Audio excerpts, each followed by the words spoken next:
Hola, buenas. En primer lugar, un saludo a todos los adriados. Este video en concreto lo voy a dedicar a hablar sobre un film que en cierto sentido cambió tanto estética como temáticamente el cine de ciencia ficción. Me refiero, como no, a Blade Runner, la película de Ridley Scott. Ahí voy.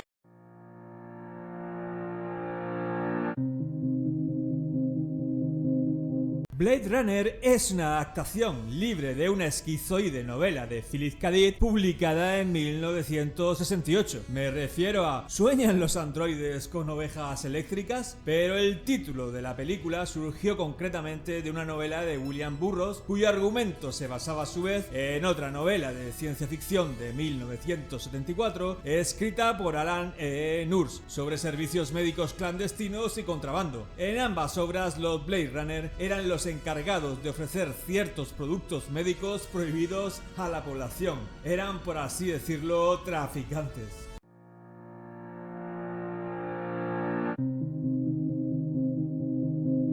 Desde el principio hubo muchas personas interesadas en adaptar el libro de Philip K. Dick a la pantalla, como el mismísimo Martin Scorsese. Sin embargo, no sería hasta el primer guión realizado por Hampton Fancher, más tarde múltiples veces corregido por David Pepose, que el productor Michael Daly se tomó en serio llevar a cabo el proyecto y conseguir el resto de la financiación necesaria. Como curiosidad queda que en un principio quiso contratar a Robert Mulligan para dirigir el film, básicamente porque Ridley Scott estaba interesada en llevar a cabo la adaptación de Dune que realizaría finalmente David Lynch, pero finalmente, afortunadamente, Scott se apartó de ese proyecto y tomó las riendas de Blade Runner.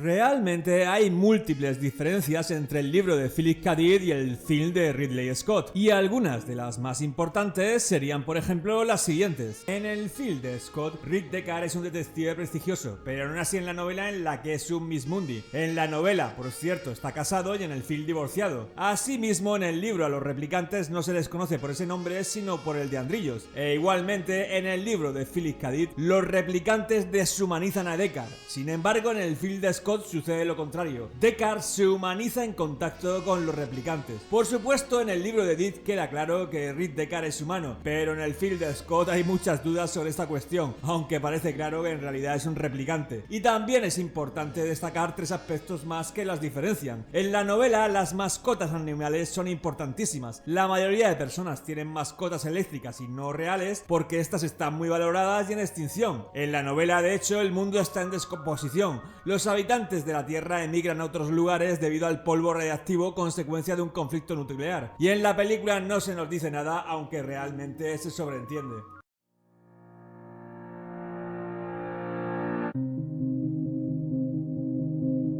Resulta obvio que un film tan complejo y denso como Blade Runner debe tener múltiples referentes, entre otros, por ejemplo, el film Metrópolis de Fritz Lang, los diseños de Antonio Sanelia, los cómics de Enki Bilal, el espíritu de los lienzos de Edward Hopper como Night Hodge, el cine negro, el cómic de Long Tomorrow escrito por Dan O'Bannon en 1975 e ilustrado por Moebius, las novelas existencialistas de Albert Camus y Jean-Paul Sartre, incluso las de Kafka, también la novela metafísica o la Biblia, en concreto el Génesis, y obviamente también el expresionismo pictórico que, filtrado por el toque futurista, daría lugar al cyberpunk. Y tampoco creo que debamos olvidar la importancia como diseñador publicitario de Ridley Scott.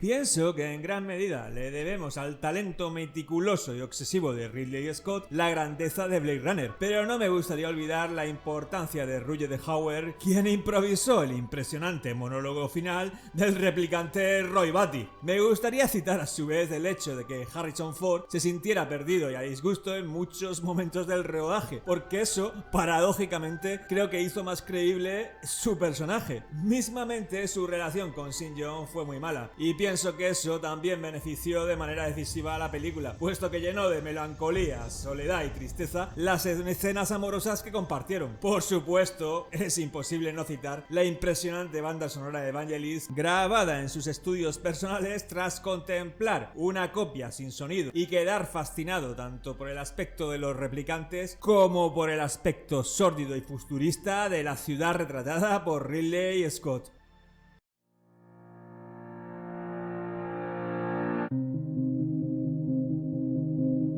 Blade Runner fue incomprendida en su momento porque era un film de ciencia ficción muy distinto a los que se habían rodado hasta entonces. En realidad la obra de Scott era más un estado de ánimo que una película normal, más una novela existencialista que un western galáctico o una peli de aventuras espaciales, más una obra centroeuropea que una producción norteamericana al uso. Era realmente jazz sucio, poético y evanescente. Era una obra sobre la soledad y la asfixia vital que se parecía mucho más al extranjero, el halcón maltés o Chinatown, que a Star Wars. Tenía más de Cioran que de H.G. Wells, porque dentro del mundo distópico que nos presentaba, Scott ponía más el foco en la ausencia del amor que en el odio o la ira, más en la desesperación metafísica y el sinsentido que en la ambición y la megalomanía. Blade Runner es una obra angustiosa y lánguida, sufrida. Casi nadie sonríe en ella y cuando lo hace es para morir. El sudor y el humo, por ejemplo, son casi vicios demónicos pegados a los personajes, y la preocupación en sus rostros es tal que no se les va ni siquiera cuando hacen el amor. Todos los personajes se sienten condenados a muerte, son fantasmas, son hijos del cine negro encadenados a un destino fatal. Scott transmitió perfectamente el rotar de un mundo que se está extinguiendo, la belleza de lo que muere, de lo que se abalanza lentamente a su fin, pero aún no lo ha hecho.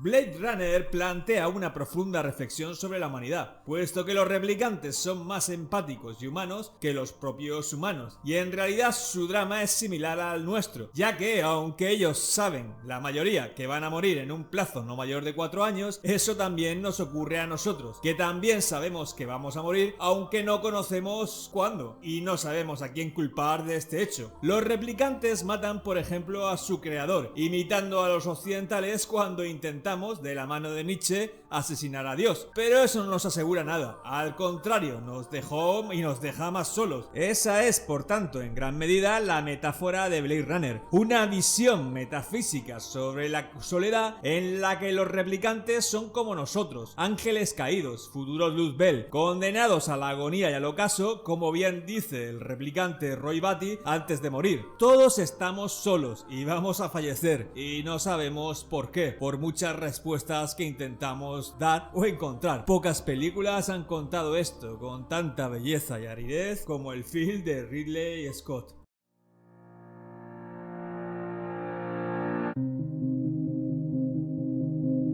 Existen múltiples versiones de Blade Runner, ironizando diría que hay infinitas. Pero para no abrumar y liar el asunto más de lo que ya lo está, lo dejaría en que básicamente existen dos versiones de la película. La primera sería la versión de los productores asustados porque el film de Scott era anticomercial. Esta versión se correspondería con el estreno en 1982 y tiene dos características que la diferencian de la versión de Ridley Scott. En primer lugar, la película añade una voz en off típica del cine negro, por la cual vamos conociendo los pensamientos de Rick Deckard mientras vamos viendo las imágenes. Y en segundo lugar, tiene un final más o menos feliz en el cual vemos a Rick Deckard y Rachel conduciendo juntos por un paisaje bucólico. Y en segundo lugar se encontraría la versión de Ridley Scott estrenada en 1992. En ella no hay voz en off y el film no termina bucólicamente sino angustiosamente, con Rick Deckard saliendo de su casa junto a Rachel, iniciando una huida hacia ninguna parte,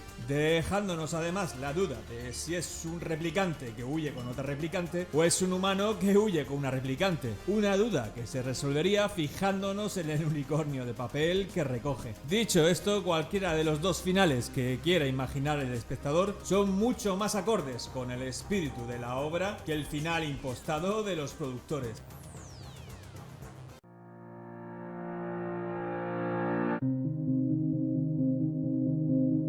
El impacto de Blade Runner fue apabullante en el cine posterior. Argumentalmente creo que se encuentra tras un film como El elemento del crimen de Lars von Trier y visualmente tras películas como Días extraños, Dark City, El quinto elemento, Brasil, Matrix o Minority Report. Por supuesto también ha dejado su sello en el cine de animación como es el caso de Akira o Ghost in the Shell. Influenció videojuegos como Deus Ex o Perfect Dark y por supuesto contribuyó a crear el género del cyberpunk en la novela, cuyo máximo representante es William Gibson. En cualquier caso, convirtió sobre todo al cine de ciencia ficción en un género metafísico. Lo transformó en un género mayor de dimensiones bíblicas a medida que comenzaba a contribuir a realizar un debate sobre la vida artificial. Bueno, pues confío que os haya gustado este videadería y que si ha sido así, os suscribáis. Mi intención era únicamente dar a conocer en la medida de mis posibilidades un poco más el film de Ridley Scott, Blade Runner. ¡Hasta la próxima!